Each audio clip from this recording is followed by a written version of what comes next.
Nwaanyị nọ na di mụọlụ m ụmụ na-anọ ọfụwa kesemna nia n'obodo oyibo nia na-eje na-abata ịghọtago maka na ya nwere ụlọ na Naija ya bata nọsi anya echi ya azụ so nya wee nata one time na-agaghalị ka a negeli anya wee fụ this girl like anya ya wee kwụsị fanabọ wee bido wee kpapa wee kpasịa fe exchange nọmba ịghọtago ya na ya na-abụ nọzi alụ n'ịmagonu asa enyi ya nwaanyị ya ga-anatazi ya kpọọ ya gwa ya na ya ga-anata ịghọta ya nata ọbịakwanya na ya na-aba n'ọfa nọsịa ya anakwa ịgbagolu ya na-eteki care of the girl ịghọtago asa enyi ya nwaanyị so kwade ya wezili nke a ji ejesie bata ọsịa na ya mụrụ nwa nwoke a wee si ake nke bụ na ya mụrụ nwa ma gị na nwoke bi ọsị yes ya wee kụja wee si ake nke bụ na gị na nwoke bi ọsị na ya na nwoke bi na ya mụrụ ụmụaka na ya nwere ụmụaka na-anọ ya para anya n'aka na-enye maka na enwere idea na ọ na-anụ di m afọzalụ na ya na nwoke ebi so onye bidozie edobazi aka fụ with ha na fana abọka na atọ kama na ịmagolu na since afọ ọ gwara ya mụkwa nwa ya na nwoke bili na adozi more careful and I na the girl atọbago uto that they are used to each other so kwanya na mara mo nya waka the girl notice ịmago na eti asize na ezezi eze duto na ọ gwara ya ihe nya amọrọ bụ before o wee si na o nwere ife achọ igwe anya si akede ha ọbọ si na amụrụ ụmụ na anọ ụmụaka afọ na anọ ma onye mụlụfa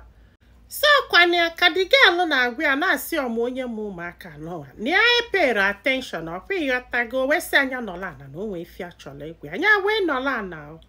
always see no ụmụaka niile nya na amụ na ha dị 3 boys and 1 girl ma onye mụrụ fanya si ya kedu ụda ajụjụ be ha ọkwa gị na nwoke bi ọ si ya na ọ bụrụkwa nwoke afọ mụrụ ha nọ nyanwa mụrụ ha na nwoke afọ nya na ya na-abọ bi na ihe o ji bụrụ nwoke zuru ezu na fe bigo for 10 years oge ọbụla ya dụrụ ime afọ apụ yọtago nọọsịs nya mitili ka bido wee mụba ụmụaka afọ na ụmụaka afọ niile bụ sinki ya and no nefe anya na fancha niile yisili ya sị ya ọsịa na ya na-agwa eziokwu ya wee setu wee tụgharịa wee n'ebe disuma sị ya what do you mean ọsịa na ihe a na-agwa ya bụ eziokwu and na ihe eji agwali anya kịta bụ na this man na ya lọvụzi ya bịa kịta ka o mee ego n'isi ka fachila ụmụaka na-ana afọ wee jee kanya na fa bili asị di na nwunye ya si ọsị ya wee buo ihe nke asị kedu ka a ga-esi baa be nwoke n'ọlụ onwe si anya kponye ụmụaka na-anọ ya na nwunye ejikwa wee kwụba ọ bụ nwunye ọ bụ enyi nwaanyị o ya jikwa wee mụ ụmụaka na-anọ ọnụnwa nọ nke ka ọ bụ kedu nwoke ọ ga-abụ ime ụdị ihe anụnwa jos gbaghị nkịtị nnọọ ịbịachila ụmụaka afọ ihe nke egwu ya ike na ya mara ihe a ga-eme na ya mara ihe a ga-eche eche ya wesị ake ka o si dịgo ka ọ dị possible na ya ga-abata be nwoke narị ụmụaka na-anọ si ya na ọnya nwa mụlụfa ọ si ya na daga enya na ya na-abọ bịa emere ego n'isi na ya na-abọ just bili na o mere ego n'isi na ya ka anụrọ di ụna na-egekwa akụkọ ịgbakọ kịta na ya na-abọ bili 10 years ọ mụtara nwa then nke izizi the guy mụọlị adị 13 years ọ bụrụ how many years 23 years ka gị na nwoke bi o mere ego n'isi gị i wee na-amụ ụmụaka n'ezi si akwani ahụ si this guy si ọ si na o mere ego n'isi ya wee si ma still na o siri ike na ya mụrụ ihe ịchọ ka ya chebe na ọ dịrọ possible ọ si na ọ dị possible na ihe aja agwali ya bụkwa na nwoke ọbụla mere ego n'isi kịta bụ onye nwe ụmụaka afọ akwa ifugo nya wee cheketa ife a ga-eme n'ihe nke gbalị agali nya wee jụbịa sị ya ndị bụ na ọma ihe anyị na-akọ ọ sị na nwanne ya nwoke mana ya gwara nwanne ya nwoke wee sị ya na onye ọbụla bịa mee gie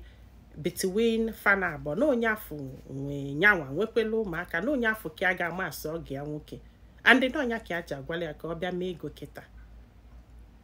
ọ sị m nne ụjọ ba anya arụ na ya marụ ka a si file gị nwa na-ege ihe a chekigodi ha like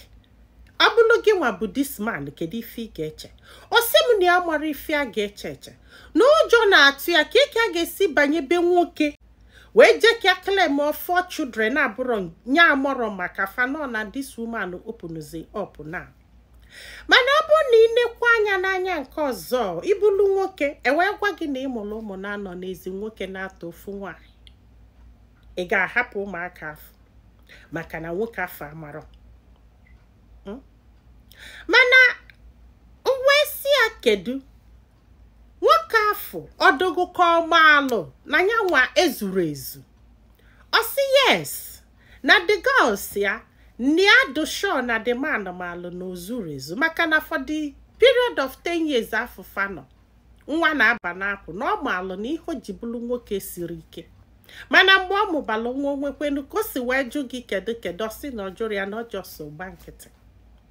Na amara m ma arụ ọdụkwa nwoke afọ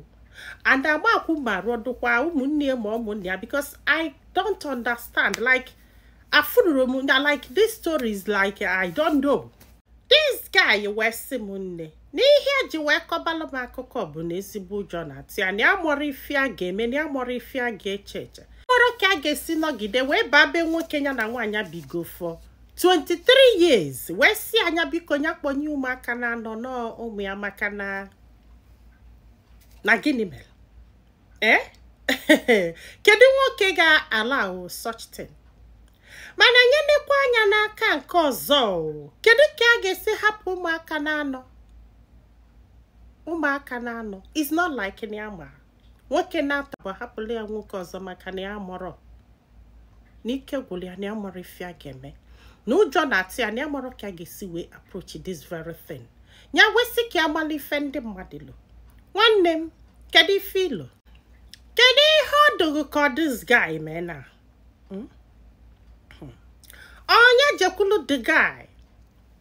jee kọọlụ ya ife this guy ọ na-agwa ya kịta ka o wee malụ ma o nwere ike ịnapụta nwunye ụmụ ya. Abụlụ gị ga-ekwe abụlụ gị ga-eme nwunye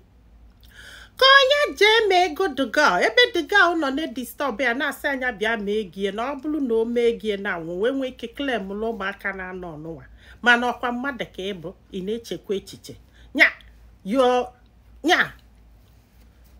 oh my God.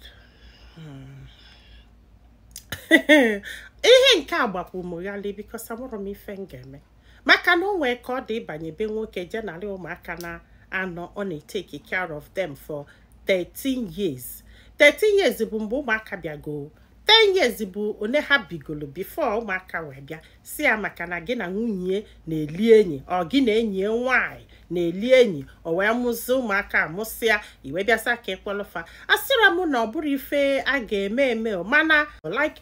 anụma imagine kedu ihe dị man ga-eme nya I don't know. Ọ bụrụ na ị ga-esi ozi a nwanne m biko gwa anyị filo na comment section maka na ọ ga-enyelu nwa okolobịa aka iji ma ife ọ ga-eme ma ya kwazalụ m aka tụso ozi a ka olu ndị ọzọ ntị. Ndị be anyị daalụnụ ka ọ dị n'ụbọchị ọzọ.